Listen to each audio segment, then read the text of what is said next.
Crimes Behind the Classics, Maria Manning and Charles Dickens's Bleak House. London, 1849. A city of fog, fever and fascination, and where the streets glowed with gaslight, the newspapers crackled with outrage, and one murder, above all others, seized the public imagination. In Bermondsey, a quiet suburb corner of South London, a man named Patrick O'Connor vanished. Within days, police uncovered the grim truth. He had been shot, buried under the kitchen floor, and betrayed by not one, but two of the people he trusted most. Maria and Frederick Manning, respectable in appearance, meticulous in planning, and shockingly cold in execution, were hunted across the country, arrested separately, and brought back to London in irons. Their trial became one of the great sensations of the age. Crowds lined the streets, papers sold out by noon. Artists sketched Maria's striking, impassive face as she entered the courtroom in black silk. She was beautiful, foreign, unreadable, and the Victorian public could not look away. And among those following every twist of the case was Charles Dickens.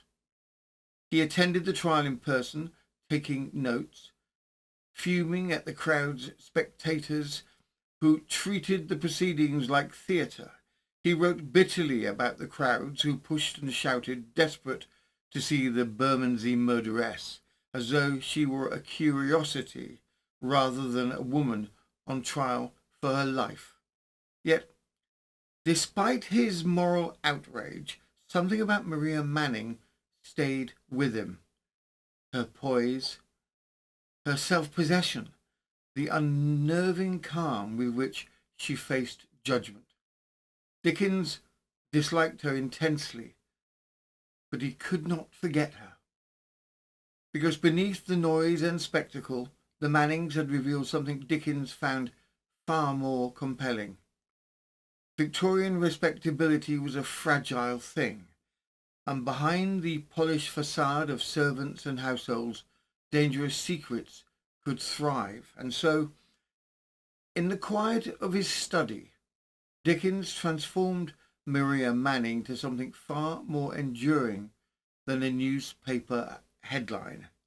A character who is elegant, watchful, proud, and ultimately dangerous.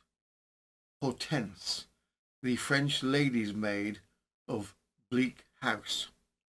A woman whose presence chills the room before she ever speaks, and a woman born not from fiction, but from one of the most notorious murders of the Victorian age. Dickens, the 1840s, and the machinery of sensation crime.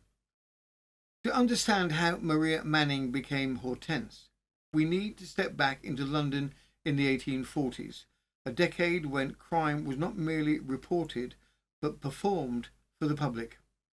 The Victorian press had become a finely tuned machine for scandal. Newspapers fought for readers with lurid illustrations, breathless headings, and serialized court coverage that turned trials into cliffhangers. A single sensational murder could sell tens of thousands of copies, and editors knew it.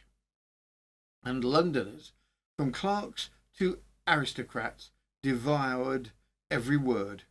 It was the era of public executions drawing crowds of 20,000, penny broadsheets filled with true murders of the week, crime tours where guides pointed out the homes of killers, and courtrooms so packed that spectators fainted in the galleries. Crime wasn't just news, it was entertainment. This has been only the beginning of the tale. To access the full episode and our growing archive of 800 plus historical documentaries, join us over on Patreon for as little as £5 a month, with cancellation at any time. Enter the archive and read the rest of what the century left behind.